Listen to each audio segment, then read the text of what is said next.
Welcome, everyone, to the Breaking Bias podcast. My name is Dr. Obbs, and I am joined today by my amazing co-host, and we also have a very special guest, who we will get to in just a moment. But Molly, how are things going? I'm doing good. How are you? It is the holiday season and the off season, and I'm very excited to have shifted gears into now prep for 2025, kind of see the family and relax a little bit, and then start the year off full swing. How about you? Yeah, the things are good on this side. We're still on baby watch, so baby's not here yet. Anytime, hopefully the baby's not born on Christmas Day. Jesus needs his own birthday. So anyway, but I did mention that we are joined by a very special guest today, and I'm ready to completely nerd out because this is my jam. So excited for you for this. We are talking Aero today. We are joined by Ben Bode, who is the team manager for Corvette Racing by Pratt Miller Motorsports. Hey Ben, how's it going? Hi Dr. Obbs. Hi Molly. Great to see you guys. Yeah, thanks for joining us. So I want to riff on your background a little bit here for those who are listening or watching along that maybe don't know who you are. So you've been with Pratt Miller since 2011. Yep. You're a mechanical engineer with a business. It's I saw you got a little bit of business acumen there as well, which is nice. Tiny bit, yeah. Just a little bit, right? The more technical stuff you do, the more the business stuff just completely goes away, right? Yeah. And from KSU. But I think the really cool thing is all the amazing accolades that your team has garnered over the years. So let's just run through this here. They are an iconic organization. Yes, absolutely. So you're the team is highly decorated. You've amassed 116 IMSA wins, which is amazing. 9 class wins at Le Mans, 5 IMSA sports car championships, a WEC championship, 4 Rolex 24-hour wins, including 1 overall victory in the GTS class. You guys are known for your iconic yellow Corvettes, which for me, Corvettes have to be yellow. That's just how it is. Yep. You know, Corvettes are yellow. And so you will be running the Corvette Racing program in 2025 with 2 GTD Pro entries. But in addition to that, returning to the prototype class with LMP2 program car, which is really cool. We'll ask about that in a moment. Yeah. And that's you, Ben Bode. How does that sound? Yeah, it's a dream job. There's no way around it. Oh, yeah. Definitely. I am highly jealous of what you get to do. So I'm ready to jump right into it. All so right. what made you want to get into motorsports? How did you find your way into this? So that decision was made when I was 3 years old. There's no question. My mom tells me I used to fall asleep with Hot Wheels clenched in my fist. So I still do sometimes. I still buy Hot Wheels at the grocery store. Same. Oh, same. That's been pretty clear for me for a long time. And the way I first found out about Pratt Miller is when I was younger, I was a big fan of Dale Earnhardt Sr. And when he raced in the yellow Corvettes in 2001 and Rolex 24, this is all new to me. I found out about it because Dale Sr. and Dale Jr. were running them. And then I found out about this company, Pratt Miller. And just as kind of a funny super fan moment when I finished school and got the job up here, was packing my things and moving up to Michigan to start the job, I came across an old sketchbook. And when I was 8 years old or so, I had drawn, or maybe 12 years old, I had drawn with colored pencil the number 3 Corvette C5R that raced Daytona with Dale Sr. Aww. And I was just like, oh, what a nerd. Oh my gosh. But also at the same time, how exciting. So yeah, you manifested.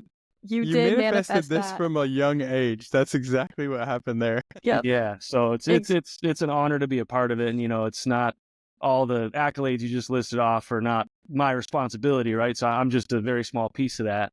It's just pretty exciting to be on that team. I always love hearing about everybody's backgrounds because some people, they've grown up like you. Other people, they found it kind of late in their life and switched that way. Or they, motorsports was never on their radar until a chance encounter. So it's always fun kind of learning what brought everybody to quite a niche space and it's something that everybody shares in common. Kind of one giant, weird motorsports traveling circus and family. So we talked a little bit about your past and what got you into motorsports. I actually want to talk about the future and what's upcoming a little bit. So 2025, there were some changes for the GTD Pro cars in IMSA and under their regulations. And what are some of those changes that have been made to the Corvette Z06 GT3R? And what are some of the challenges that it's presented? And I know you were also involved with the previous generation GT3, so maybe a little bit of compare and contrast with that as well. Yeah, there's a lot of interesting points there. So the new GT3 car debuted just about a year ago. So 2024 was our first year with the new Z06 GT3R. We debuted it at the Daytona 24. That was a super interesting development process to be part of, because when we initially started talking about it in late 2020, our thought was to make it an evolution of the C8R GTLM car. There are some differences in the regulations, but the base package still homologating to a C8 road car. Initially, we thought, okay, we'll update a few parts here and there, and job done. But as you get into the detail of the regulations, at least from an aerodynamics standpoint, they're written differently enough that it required a complete redevelopment. Of course, we can rely on all of the historical knowledge and some of the targeting and the characteristics that we want out of the Aero performance, but as far as the physical parts that made it onto the car, every single Aero component is a different part. And the only surfaces that were unchanged were the windshield and the roof. Wow. So every other surface is technically a different surface in some way, which made it a super interesting project, because it's you're trying to ultimately achieve the same goal of making a competitive package, but you have to do it with different concepts and different design techniques. So that was pretty interesting going through that evolution. And then racing the car, not only was the aerodynamics all new, but everything under the skin as well was all new mechanicals. And with any new car like that, any ground up design, there's going to be some level of teething pains. And we saw that early in the 2024 season. The car was fast out of the gate. We led, I think, 150 some laps at Daytona. Yeah. Both cars were in the hunt for the win up until the 18-hour mark, and both cars experienced separate issues. And so those kinds of things happened a little bit early in the 2024 season. I think what I'm excited about for 2025 is everyone's been working so diligently to solve these issues that have come up. And I think we've battle hardened the car significantly so that now we can combine that speed that's baked into the base package and hopefully have some better durability as we go into the 2025 season with a fresh score sheet. The other thing that's really interesting about 2025 is IMSA's adoption of torque axles. So that's been the major regulations change that will update for all the GT3 series cars. And that will give IMSA a lot better control of the balance of performance process to eliminate some of the gamesmanship that would sometimes go on before that. Yeah. Yeah, it was always, I remember watching races and late in the 8th hour, the 9th or 10th hour, some of these cars would come alive and you're like, what's going on here? Yeah, so, you saw at Rolex last year, there were a few penalties for that. So yes, this regulations change is something we generally support. We think is the right direction to make it, to stop some of that gamesmanship. Yeah. No, that's really interesting. I wanna go off script for just a minute and ask you about something, because you as engineers, I think we can all really appreciate this idea of designing something, going through the growing pains, learning, implementing fixes, and then hoping that everything is better. I imagine in something like endurance racing, this is such the test, because you're not only designing things for performance, but also for reliability, endurance, and all these things. Is there a process that you guys go through? Do you go through a full year retrospective, looking at all the things that have happened, identifying root causes of failures, where you can maybe beef something up? What is kind of the process, if you can share a bit of that with us, that you guys go through? I mean, that's continuous all the time. We're extremely self-critical. So every single race, every single test event, we're noting everything that's gone wrong. And the discussion back at the office between events is about how we're going to address each and every item, how we're going to get to the root cause, how we're going to solve it from an engineering perspective, and the logistics of One thing that's new for us now in the GT3 era is not just applying that to our 2-car factory program, but now we're running a factory supported program in addition to all the customer cars. So we have to be that much more self-critical. We've always kind of had that mentality here at Pratt Miller. And now it's just multiplied with the entire fleet of customer cars. So I think that's one of the things that I find so enjoyable about the motorsports industry is that you get such a direct feedback of your work on a regular basis. It's not these long drawn out design projects that last multiple years. Like we have a race every few weeks, and we're seeing the benefits of our hard work on a pretty immediate return. So for us, that's extremely motivating. And to an outsider, our group may seem a bit negative, but actually the sort of culture of the team is that stuff's not taken personally. It's all constructive. We're all working towards the same goal. So we're extremely self-critical, and we have all our processes are built around that. Absolutely. And I imagine the fact, and you mentioned this, that, the car has to be somewhat still close to, the road version of the car that you guys are putting out there. I mean, what sort of challenges does that pose? I mean, you did mention that the whole surfaces have been modified and such, but where are the challenges in that you can't necessarily maybe go off in a direction that it no longer looks like a Corvette, but it, I guess the overall kind of general shape has to be the same. So aerodynamically, you're a little constrained maybe. For sure. And I think for me, before I settled on engineering, I also had considered automotive design. And I think that's such an interesting part of the emotion of cars, whether it's a street car or a race car. And ultimately, the racing program is, at the end of the day, a marketing tool, right? So the Corvette has to look like a Corvette. The Porsche has to look like a Porsche. I think that's one of the things that's so appealing about sports car racing. So the rules are certainly written in a way that forces you to adhere to the same general style of each respective car. But also, we work very closely with the GM studio when we're designing these cars to make sure that we're still capturing the essence of Corvette. Okay. Because the rules are open enough that, believe me, you could make it ugly if you wanted to. And if you only follow what the Aero results tell you what to do, it would be very easy to make an ugly car.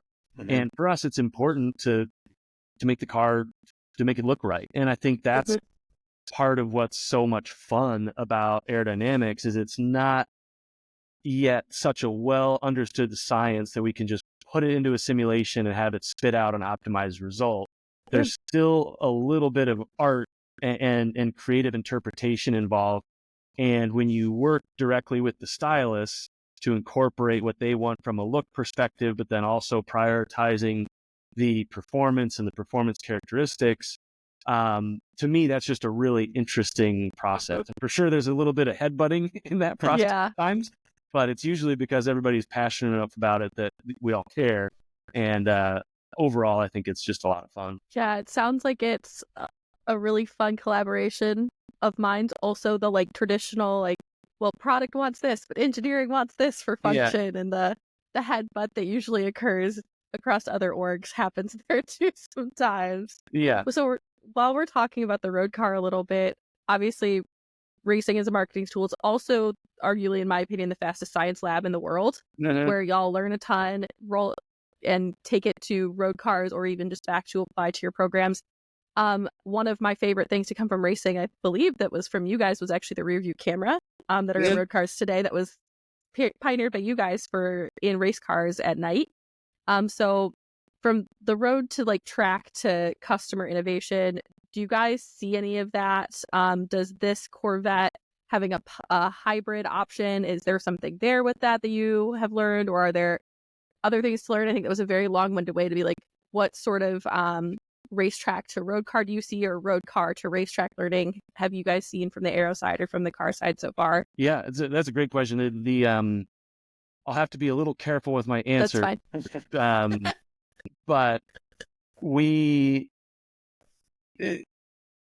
anyone in motorsports always trying to market the tech transfer between track and street. And sometimes it can sound like a bit of marketing jargon. But I can tell you that our team that developed the Aero on the GT3 car was working directly with the GM team on some of the production car work, working with the same studio designers on the race car and the production car. And the tech transfer wasn't just somebody telling somebody else what they did. It was the same people working on both programs in a lot of cases. And that didn't just mean taking what we learned on the race car and applying it to the street car.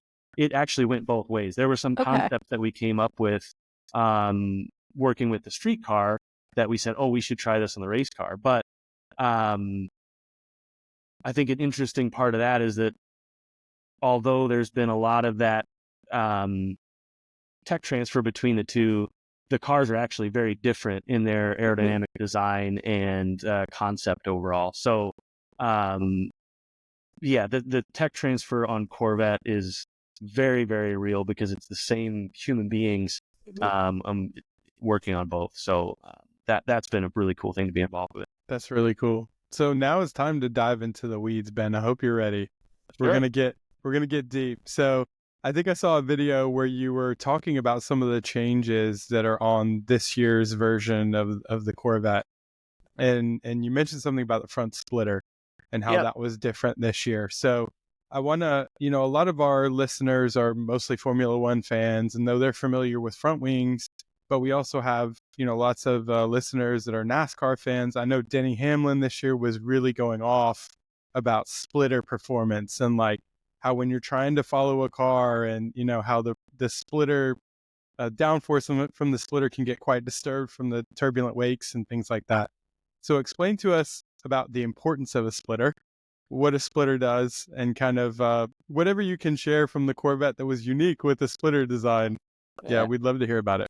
Absolutely. Certainly, that's probably the single most interesting area of the Aero development, and one of the areas where we spend a significant amount of time. One of the things that's interesting about designing a GT car is that in all the series of GT3 races, and there's always some level of balance of performance, right? So it's in a way a necessary evil because we wish that there could be pure design competition, but at the same time that would get very boring very quickly. And one of the great things about GT racing is you have so many different car architectures competing against each other. So balance of performance is absolutely necessary to make the racing interesting. But it poses an interesting design question, right? Because if you design the ultimate aerodynamic efficiency, in theory, that balance of performance process will slow you down in other ways and ultimately make you equivalent on lap time with your competition. So the question becomes not how can we make the most downforce and the least amount of drag humanly possible. There are all these regulations around the window that you need to be in for that.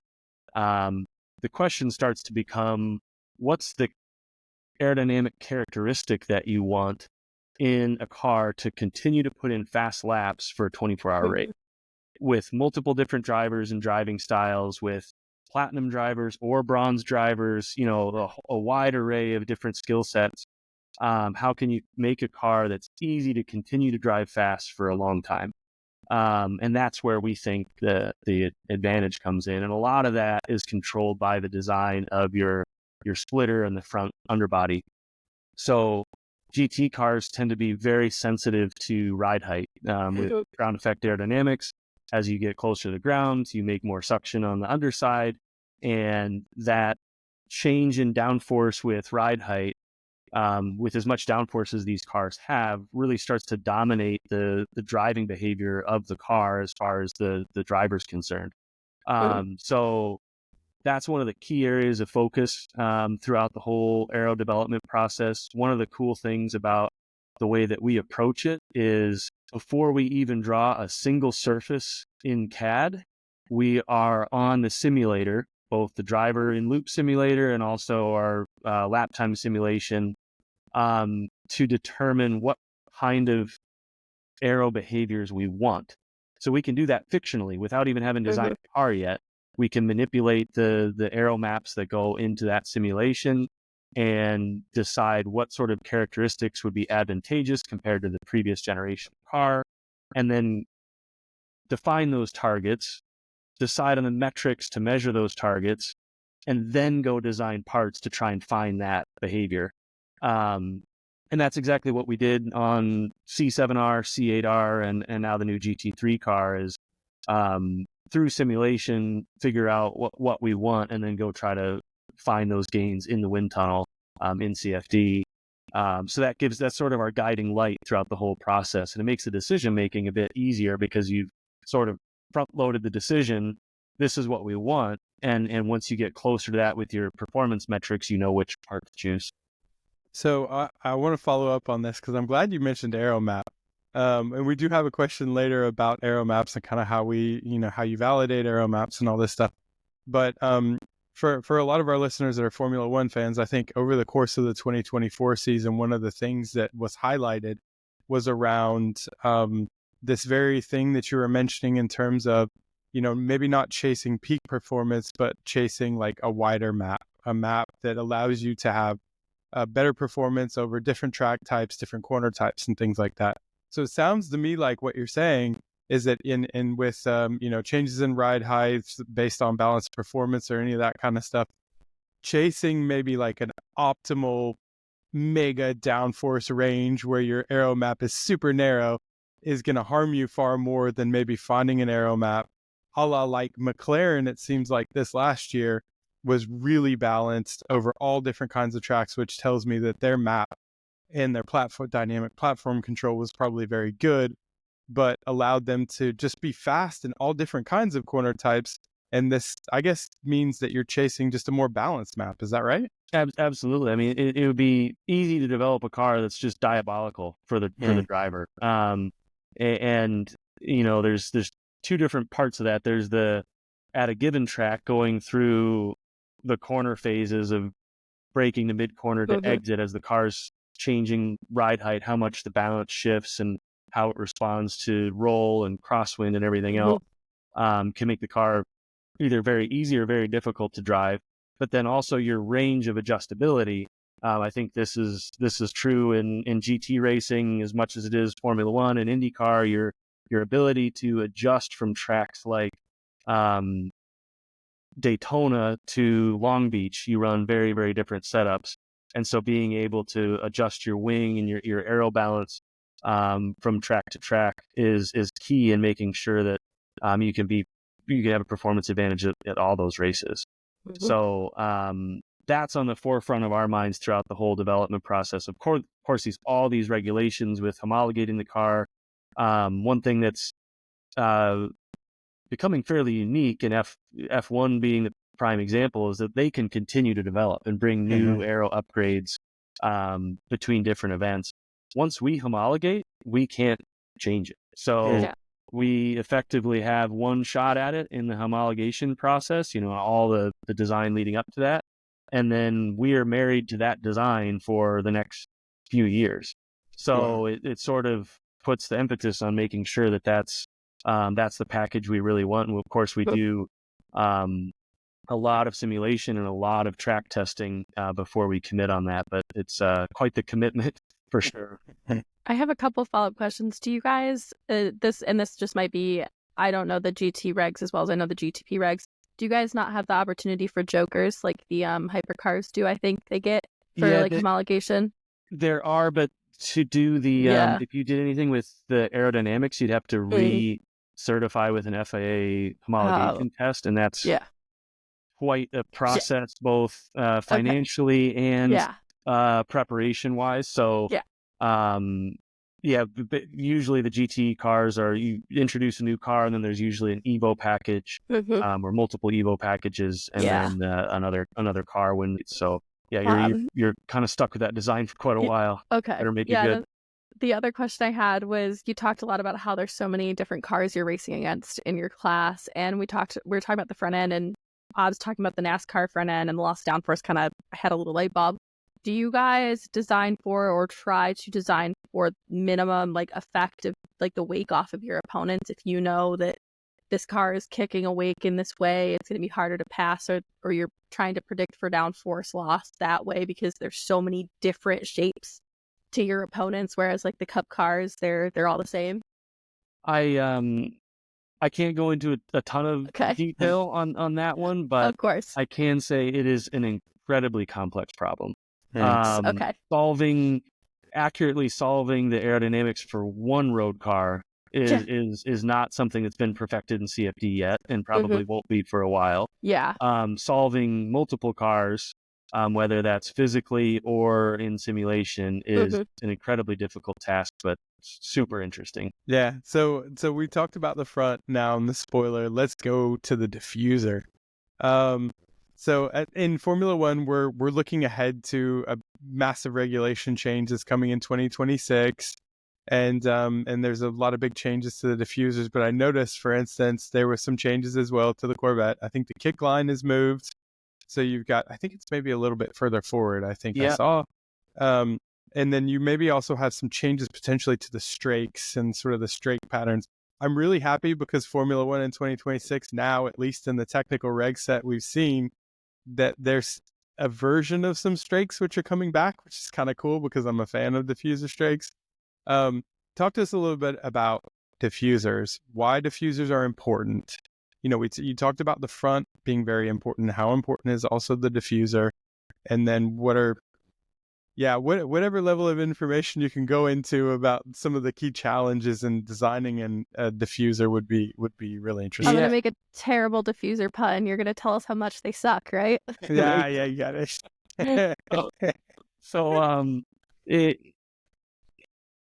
in the most basic sense, when you're developing and initially trying to find the performance, the underbody is always more efficient with the ground effect. So, very, very roughly, the diffuser may be 4 times more efficient than a rear wing in terms of the downforce versus drag. So we spend a lot of time trying to maximize the performance there, because if you can find more rear downforce with the diffuser, that means you can back off your wing angle or wing power one way or another, and make the same overall downforce for less drag. So that's the basic comparison that we're always doing, is where we know what our wing curve is, we know what the downforce to drag trade-off is of the wing. We're always trying to find performance that beats that curve. It's pretty hard to eke out a lot of performance with the wing itself, especially in GT racing, where the regulations are such that you've got a very big box design volume with the rear wing, and the rules are open enough that the wing isn't stressed very much. You see in Formula One, you see some really crazy wing designs, and that's because they're really pushing their rear wing to the limit. Our wings aren't pressed to the limit even when they're at the maximum angle. So if you spend a ton of time on rear wing, you might find a tiny 1% change. So we, believe it or not, that being the most visual part of the Aero package is not something we spend a ton of time on, because the gains are fairly small for the time spent. So we do spend a lot of time on the diffuser, and it's all about trying to beat the efficiency of the rear wing curve so we can back off the rear wing and make an overall more efficient package. One of the interesting things about the GT3 regulations is they allow a larger volume that you can design in. So rules volumes or rules boxes are basically these boxes in CAD, and say this is where the diffuser must live, this is where the front underwing must live. And the box for the diffuser is bigger, so naturally we can have more expansion, more suction, therefore at the kick line.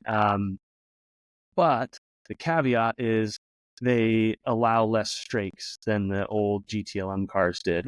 So you'll see on the new GT3 car, there's a lot more 3D shaping that's going on. One, for packaging around the powertrain, but two, for trying to make up for the lack of strakes. The strakes help organize the flow, give each of the vortices a home to live in. When you don't have those, it tends to break down. And what we were seeing early on in development, as we got to very low rear ride heights, we could stall the diffuser. That's where the strakes come in, is to control that sort of thing. But with limited strakes, we needed to spend a lot of time on a 3D shaping of it. So if you were to compare the diffuser on the C8R, which is simpler, but with a higher quantity of strakes, versus the GT3 car, we've added a lot of 3D shaping in there to try and recover both the performance, but also that ride characteristic that we were talking about earlier. We don't want the diffuser to suddenly stall when you get to low rear ride heights and disrupt the driver with that change in balance. Yeah, vortices are something that, and this is something I try and explain to people whenever I talk about different Formula One aerodynamic concepts. Vortices are something where like you live by the sword and you kind of die by the sword. Yeah. It's like you can find so much performance through vortex-induced suction and all those different things, but they're so temperamental. And so if you don't handle them a little bit with kid gloves, they have a tendency to get lossy and blow up. And then now, especially in a diffuser, it's like you're just robbing yourself of usable volume. So I can see how where now if you're losing kind of strakes, I wasn't aware of that. So if you're losing strakes, then now you have to be a little bit better with kind of contouring and how you sort of have your pressure profiles. So now you're kind of like gently guiding these vortices through the system. And I think that's one of the reasons that road car aerodynamics are so complex. In aerospace, everything's about eliminating the vortices. Here, we're using them and try to using them intelligently to control the flow. And it makes things much more complex to simulate, but also a lot more interesting. Molly. Sorry. Yeah. I like lost audio for a second. Sorry. All this talk of vortices, Molly's brain went into like a time warp. She's like, I'm powertrains. What are we talking about? Hey, sports car and race car aerodynamics are what got me through fluids in college. Yes. So like I was somehow waved into fluids without my differential equations class, just the way things were scheduled. So I was in that class like, I don't know what's happening. Nice. And I remember the professor going, I know you really like race cars. Let's talk about it like it's a race car. And just like everything made so much sense to me. I remember in high school and college, any of those problems, there was always step 1, convert into a race car. And then I can care. Step 2, start to solve problem. I'm so glad I'm not alone in that. Step 3, profit. This is, by the way, how I understand like electrical engineering is I turn it into like a fluid dynamics analogy. I'm like, pressure. Yeah, batteries. No, and some of us are crazy enough to get a PhD in fluid dynamics. So it's like, anyway,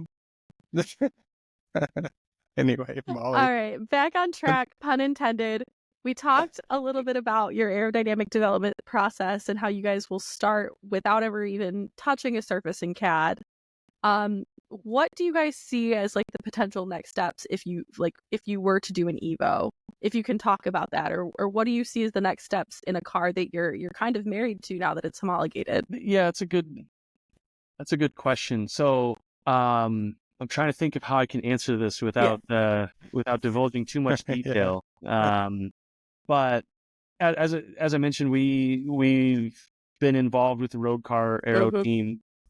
So seeing the ZR1 debut, there are some new aero components where that's interesting, at least for consideration purpose, right? To understand now that that's on a road car that's available for sale, we could in theory change our homologation and take advantage of some of those components, because you're so tied to the base road car in terms of the regulation set. So certainly that opens up some possibilities.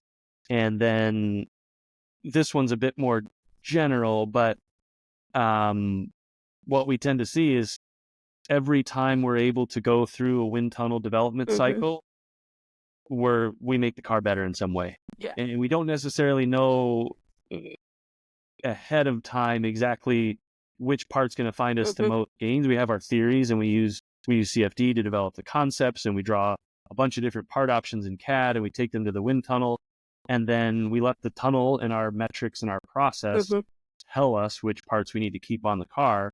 And every time we go, we have the opportunity to make the car better, even though we're tied to a performance window that ultimately limits our sort of high level number baseline downforce and drag. we could still tune those characteristics and make things better. So I can't share exactly what parts that, we would want to go back and refresh, but that's sort of the general philosophy is anytime you can get tunnel time, you make the car faster. Yeah. Has the fact that this regulation set in general been the closest to its road variant, even as close as you guys work with the studio, posed a lot of challenges to kind of do an on-track option? There's been some. This is a silly one, but the location of the engine air inlet has to, by regulation, has to effectively be the same as the road car.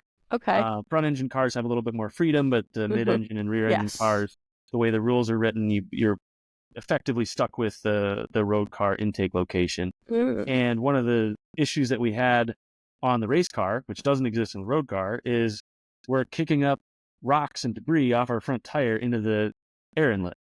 My God. And so our air box is filling up with, track debris in early development. So we had to go through and redesign the air box and make it so that it is actually ended up being an interesting aero design problem so that the debris can separate, but the airflow can kind of make the bend. So not something we, thought would have been a problem in the initial, you don't have debris in the wind tunnel. You don't have debris in CFD. The first time on track, like, we better revisit this a bit. No. Conversely, on the previous car, we were able to put the intake wherever we wanted. Yeah. And if you look at the C8R, it's right in the middle of the rear glass, where there's obviously no debris, nice, cool, high pressure air. So that was a bit of a design challenge that I want to reiterate isn't an issue on the road car, but as we're taking that road car and turning it into a race car, the different designs that come with it, that became a bit of a challenge. And we end up not just solving that with the intake design itself, but we were actually changing the aero design of the front corner of the car. Front fascia, front fender, dive planes, all impacted the flow to the engine intake.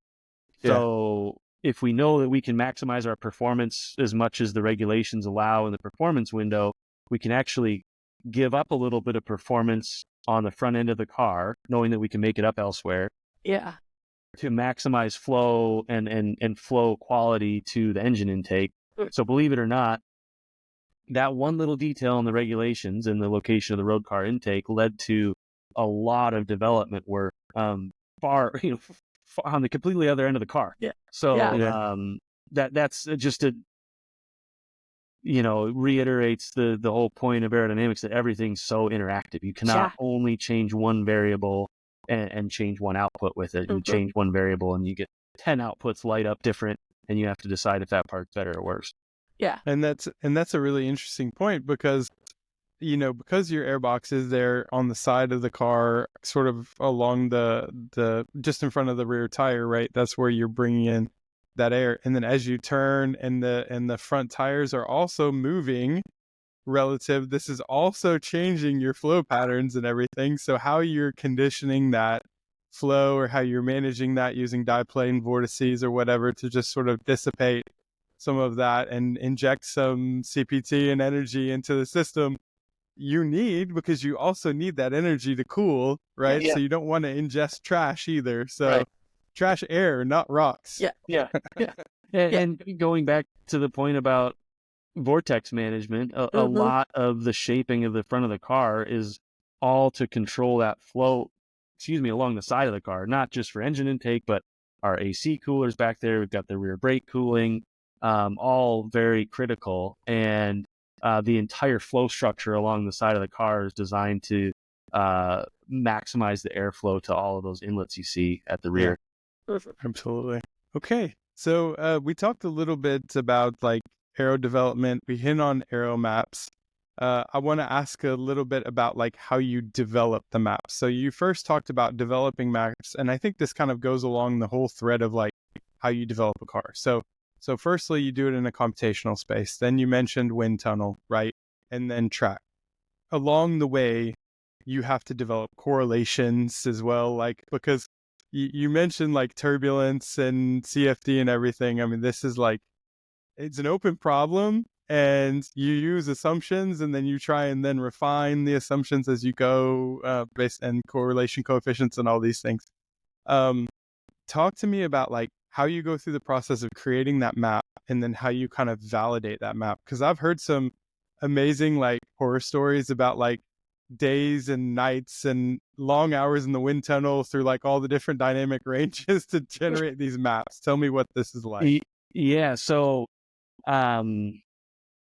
it would be very easy to just park the car at one ride height, one steer condition, and go and iterate. And you might make some amazing numbers in one position, but that's not the point. We need the car to operate through its entire suspension range and all the different crosswind and roll conditions that it's going to see on track.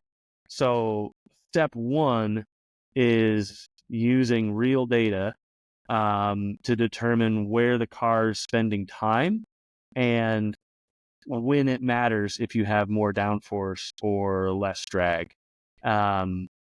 So then we create what's called a ride height map, an Aero map, where I don't know if all the listeners have seen this, but it's pretty interesting. The car is controlled in the wind tunnel to articulate to a bunch of different positions that ultimately describe the entire operating envelope of the car. And then we assign a weighting to each of those positions in the map to say how valuable is this point. You know, maybe this point's a bit of an outlier. The car doesn't spend much time there. Yeah. That's not super valuable. Don't worry too much about the efficiency at that point, but here it spends the majority of time, and this is where we care the most about downforce, or this is where we care the most about drag. So we separate that all out very scientifically. And then when we actually go testing with either the scale model or the full scale car, it articulates to all of those different positions. And we've got a ton of calculation that's all done ahead of time and automated to then tell us overall for a given lap at a given track, have we made the car better or worse? And you need to have that ahead of time. Otherwise, what you end up with is what we call armchair aerodynamicists that say, today I'm in the mood for downforce, and today I'm in the mood for less drag. And like you can run yourself in circles unless you have the math to tell you you've actually made the car better or worse at this track. And you need that source of truth. Otherwise, you're just gonna go around and around the development loop without actually making the car. So that's what we use to sort of set the development path, and then deciding whether you made the car better or not is an automated decision to some extent. And then the output from the wind tunnel test is the downforce, drag, and balance at all these different conditions in a multifactorial map that then goes into our simulation, both with and without driver. One of the cool things about Pratt Miller's capabilities is, we're not just a race team running a car that we purchased, but we're also developing the cars. We have a driver in loop simulator. So I've been at wind tunnel tests where we map the car in a given configuration. We send it to the driver in loop simulator. They have a driver that drives it, and then they send feedback while we're still in the wind tunnel, and we're able to react. That's cool. In a very fast feedback loop. And like I mentioned, we're making fictional aero maps before we even get there to kind of get a baseline of what we want. One funny anecdote, I think this is when we were developing the C8R. Antonio Garcia was on the driver in loop simulator, and we sent the map from our first test, so first of many tests. And I got a email from one of the race engineers. There's no subject, no body to the message, no text, just an audio file. And I double clicked on it, and it was Antonio on the radio saying, "If this is the new car, we'll never win." Oh gosh. So he's always been very to the point. I was going to say that's very Antonio. So it was motivation for us, and we knew at the time that the car was way too sensitive to front ride height at that time. So, it was diabolical to drive going through the different corner phases, and that becomes the dominating characteristic of how it feels to the driver subjectively. So that's why the driver and loop simulator is such a useful tool. We've got our lap time simulation that's driverless. That has a lot of advantages because it can answer a lot of the basic questions. But these second order effects like pitch sensitivity or roll sensitivity, crosswind sensitivity, you really need a driver's subjective feedback. And we try to assign rankings to that to make it scientific, but without the driver being able to tell you what's possible, you'd be a bit lost. So yeah, that one's a fun memory for me because that kind of set the stage for how the C8R development went. And in the end, we were super happy with the characteristic that we developed for that. I hope you save that because, like, you remember back in the days when somebody would message you and you could like customize the sound it would make whenever somebody sent you a text. Every time he texted you, that should come up. Like, that would be awesome. Like I said, we're self-critical, right? Yeah. That sort of thing, not demoralizing, that's motivating. Definitely. So talking about Antonio and one of your drivers, I'm not sure how many of our listeners are aware of this. I know we have a lot of listeners that are slowly branching out into WEC and sports car racing and IMSA.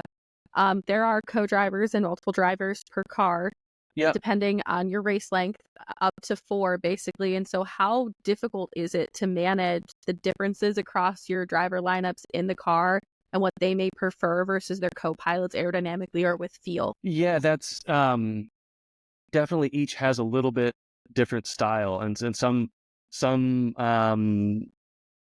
like the car a little more loose, some like the car with more understeer, and you definitely have to make for us it's only a little bit of compromise because our drivers are all so good and so close in their preferences. We've got we're extremely fortunate to have all platinum drivers on our pro team lineups on both cars, so we're working with absolute professionals. I mean, guys that can hit. There was a test that we were at this year, and Antonio ran the same lap down to the 1,000th of a second, 2 laps in a row. So these guys are absolutely top notch.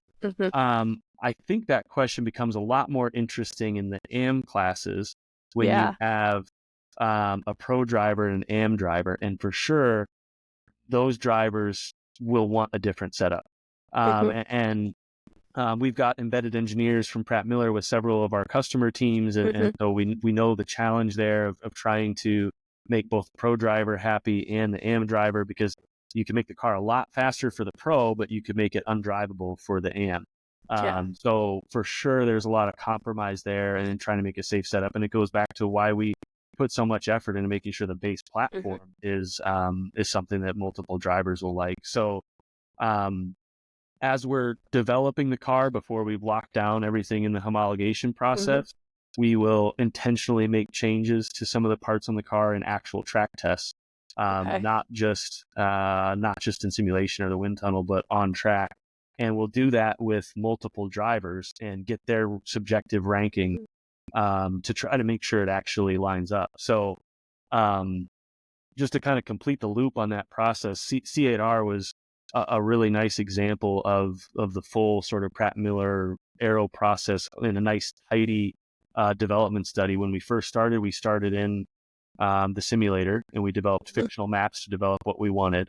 We then went to CFD and scale model to develop maps that would match the characteristic that the drivers liked in the fictional simulator space. We went back to the simulator. Then we went to the full-scale wind tunnel and went back to the simulator. And then we built a full-scale car with differences, modular parts that we had identified throughout the development process that we could actually change out on track, and went through and changed those parts out on track with all the drivers and compared that to what we had learned through that entire simulator process. And ultimately, the package that they chose was right in the middle of the target metric that we had established 2.5 years prior. So it was a super nice, tidy engineering loop where we said, this is what we want to go and do. We found a way to do it, and then we validated it on track with multiple drivers. And it's a tricky, subjective, second order thing. So to be able to come away with that with results in line with what we were expecting all along was pretty cool. Yeah. So also talking about like driver sensitivity, aero sensitivity, and things like that. Something that came out of this last ground effect era, well, we're still in the ground effect era in Formula One. It's always ground effect. Yeah. I try and explain to people, this is Venturi. background effect, which is different. But from that side of things, Arrows. yeah, no, sorry, we're so pedantic. So there's like a lot of discussion around like dynamic ride control, because like when you create an aerodynamic platform, like you said, it goes through the full dynamic range. You want it to everything to be completely stable. Life would be nice if it was like that, but you've got heave, pitch, roll, y'all, all these different factors. So what philosophically, when you design something, we talked about having a nice map throughout the range. Is it more about creating an aerodynamic platform or solution that is less sensitive to the dynamic range? Or is it more about trying to spend time in platform control dynamically to now allow you to unlock aerodynamic performance? I see these two things as being like different, and I don't have any experience in the industry to know kind of what's the best way to go or what people typically do. So that's a question I've always wondered about. I think it's a chicken and the egg thing, right? Like, yeah, you need to consider both. Like, if you're only trying to solve it with one tool, you're not optimizing the overall path. So we want to make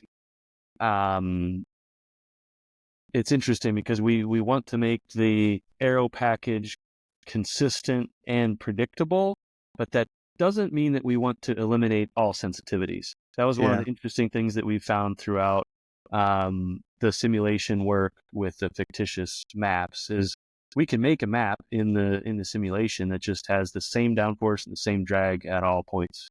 That's obviously very easy, right? And you can drive that. But the drivers end up liking some amount of balance change so that they have a way to manipulate the car through the different corner phases. If you make a car with no sensitivity, they actually don't like that. So you want some amount of sensitivity, but definitely not too much. So what we ended up was establishing an acceptable range. And then the platform control, I would say, is developed hand in hand with the Aero characteristic. And that's part of the reason of our development loop having consistent feedback loops through the driver and loop simulator. We go to the tunnel, we get a new map, we go to the simulator, we evaluate that map, and we develop the platform control in that loop and then go back to the wind tunnel. So it's a very back and forth process. It's not like you perfect one and then throw it over the wall and let somebody handle the other. It's a very iterative process where they go back and forth. And I'm sure it's very collaborative, and nobody's really ever yelling at each other about fix your platform or fix your Aero, right? Yeah. It's overall it's been good, because if you sort of hone in on your one area of expertise and just make it everybody else's problem to deal with it, you're not going to come up with a good total vehicle. And I think that's something that Pratt Miller as a whole does well. Is as the Aero guy, I would take an Aero loss if it meant that we could get more usable engine power from a different intake design. And we have all the sensitivities and the tools established ahead of time, that it's not a me versus you thing. It's a what made the overall better lap time, and let the lap time decide. And that's it. We move on to the next thing. So that sort of takes the emotion out of it and makes it a very factual decision-making process. Yeah, I and like this that. Is why this is why you're the team manager now. That's a perfect answer. There you go. Good job. So, not to say there aren't a few heated moments in the Kodak pictures, but it comes with the territory, right? So we talked about kind of the Corvette development cycle, and in contrast, you guys are now joining the LMP2 class for 2025 forward, which is a spec prototype car, essentially. There's not much really at all you can do, right? Because that's a well-developed Orica platform from an Aero standpoint, but how different has that approach been to your Corvette approach? Yeah, that's a lot of the tools and the thought processes transfer over very well. Okay. And I would say a lot of the tools and processes transfer to street cars. Like I mentioned earlier, some of the road car work that we've done in the past The targets may change and the design solutions may change, but the tools that we use to get there are the same. That's why that target setting first step is so crucial. The LMP2 car, of course, is interesting because someone else has designed it, and we've are now a customer of that. But our tools for understanding that and understanding how to optimize that, the car is still very adjustable, right? Yeah. And how you set that car up from track to track is very different. So we can apply the same tools that we've developed on, Corvette and Cadillac and IndyCar over the years at Pratt Miller to that car, and still put that through our software tools in a way that allows us to run the simulation, to optimize the setup before we even get to the track. Practice sessions are so limited in IMSA now that you don't have a lot of time for tinkering. Even the testing regulations are extremely limited. So strict. So there's not, and it's also cost prohibitive, frankly, to go optimize with physical track testing all the time. So having those software tools to roll out of the trucks with a 90% setup is a major competitive advantage. So we've already made a lot of the critical decisions on how we're going to set the car up before we even get there, and then we're more fine tuning in the practice session. So I think that a lot of those tools and processes transfer over really well to LMP2, and I think that's one of the things ultimately that we're excited about is that the Spec Series, that's a fair playing field. So it's our tools against everyone else's. Of course, we're the newcomers to that game, so there's going to be a steep learning curve, but I think once we get our feet under us, we're really excited to see how we stack up. Yeah, I'm very excited to see y'all announce that program as well. So we also talked about this earlier, but you guys mentioned that you guys are now customer based and no longer the factory operation. So starting in 2024, you guys were no longer kind of considered the factory General Motors operation because there's no factory operations anymore. It's all customer racing in that class. So what sort of kind of roses and thorns, I guess, that's like my peaks and valleys or challenges have you guys seen in that transition from you guys obviously work very closely with them still, but what have you guys seen in now leading that operation yourselves and now also having to support other teams on the grid? Because I think you guys are kind of who a lot of them look to for advice, and you're also supporting, I think TF Sport is the one that you guys support as well. Great question. There's going to be this year there will be 5 GT3 Corvettes racing at Rolex, so from 4 different teams, so super exciting. And like I mentioned, we've got Pratt Miller support embedded in most of those teams, and it's interesting because now we're racing against them, and most of them are in different class. So but at the same time we're cheering for them, absolutely, and we're working together. We meet when we're at the track, we meet every single night to go over how the day went for each team, share things that we learned, and I think it's a pretty nicely united effort. So certainly from Pratt Miller's perspective, it's a super exciting time to take, what's always been just a 2-car program, and you would sell our old cars to AM teams in the past, but that was a pretty small operation compared to what it is now. We're super excited to have more people racing Corvettes and series around the world, and really interesting races around the world, and you'll see more and more popping up as we continue with the new GT3 production. So from that side of things, it's super exciting, and I think there's a lot of efficiency in having the bay where they build the cars is immediately next to the bay where we run the race team out of, in the same building, under the same roof. Our offices, we all sit together, so there's all this efficiency baked into that process where we're able to react very quickly as we learn things about the car, and if we need parts, it's a pretty short walk to the parts inventory room. But it also has added complexities that we haven't had before. In the past, it was very simple. It was all one operation. Now it's 2 distinctly separate operations from a business standpoint. And that means that we've got a bit more processes that we have to step through to make sure that all of that is kosher. So, it used to be that you just walk right down to the machine shop. As the part comes off the mill, it goes straight to the QC department and onto the car. Now there's a few more steps in that process. And in some instances, we can't always be first in line. If TF and WEC is the next race, then they're going to get parts before we get parts. And that's just the way that it has to be to satisfy the schedule of the several different race series that we're supporting. So that's added a small amount of challenge, but it's pretty minuscule in comparison to the advantage of having that all in house. So we're just a little bit over an hour, close to an hour here, Ben, and we're definitely rounding third now, coming towards home.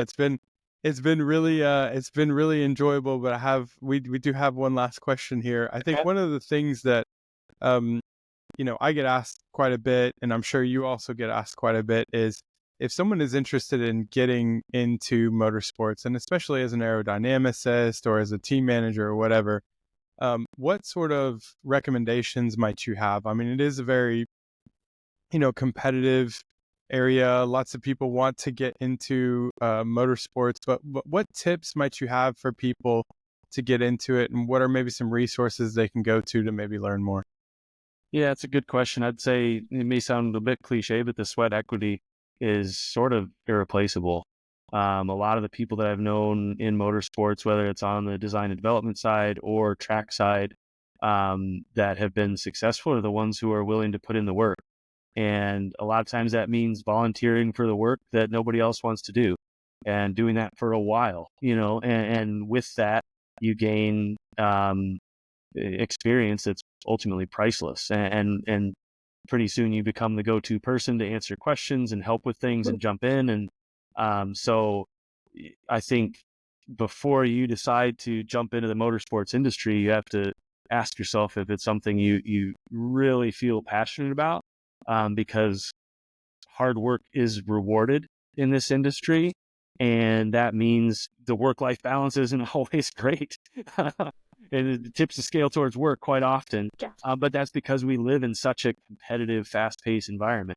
So if that's motivating to you, and if that's something that you're interested in and passionate about, and you're willing to put the work in, then the biggest thing is go and get the training that you need, go and get the education, and don't stop. Be hungry. Volunteer for this stuff, and eventually you can work your way up. I mean, that's a lot of how I started in aerodynamics. My background is a bachelor's degree in mechanical engineering. I took a couple aero classes in college. I started out as a designer, and when we started doing the IndyCar aero kits, I volunteered to go to every single wind tunnel test because I wanted to learn more. And next thing, I'm surrounded by ex-Formula One aerodynamicists who all worked at Mercedes, and learning from them, and that became my secondary education. Super fortunate to be able to be involved in that, but I volunteered to go and be a sponge for every single thing that I could soak up with that. And at least in my experience, when I've seen people put in the hard work, it's rewarded in motorsports. So that's what makes it so fun. Yeah. So as we close out on this episode, we cannot thank you enough for your time, Ben. And I know it's getting late on a Friday, so would you give us a plug on where our listeners can find Pratt Miller, find you if they wanted to reach out and watch the races as well coming up for the 2025 season? Because I think we are a couple weeks away from the Roar before the 24, which kicks off your season. Yeah, absolutely. So if you search Pratt Miller MS on Instagram or Pratt Miller Motorsports on Facebook, you can access our link tree, which has all of our different socials. We do our media team does parallel broadcasts with all the races, which are super interesting to tune into, where GT racing can be pretty difficult to follow with all the different classes and the different complexities. So what our media team does during the races is they talk through in a little bit more detail with some data, some timing data that the engineers are looking at on the timing stand. They're explaining what's going on, what our pit strategy is, that sort of thing. So that's a great way to follow along. Definitely follow our socials. We've got obviously a lot of exciting stuff coming for 2025. So yeah, Pratt Miller Motorsports, Pratt Miller MS on social media, and you'll find all our stuff. No, thanks so much, Ben. Really appreciate it. I think for anybody that follows me, they know I'm a big fan of Pratt Miller. I'm usually quote tweeting or retweeting and sharing a lot of stuff that you guys do. It's very informational as well. I think, there's a lot of great videos you guys put out kind of explaining how things work. So we're really, thankful that you spent some time with us today, Ben, to talk about, answering a lot of the questions that we had, allowing us to just nerd out together for a little bit has been really fun. And we wish you guys the best of luck in this upcoming season. I know Molly and I will definitely be following along. Yep. And we thank you very much. So with that, we will close out this episode. And I want to thank Molly for joining us as well on this episode, my amazing co-host. And thank you to all the listeners, to anybody who wants to, follow along to more episodes in the future. Be sure to follow at Breaking Bias on all of our different social platforms. And make sure to continue to break the biases, continue to strive and work hard, and find your passions. Ben talked about that today, and I think that's a good word definitely close on. So thank you everybody very much for listening, and we will catch you later. Bye.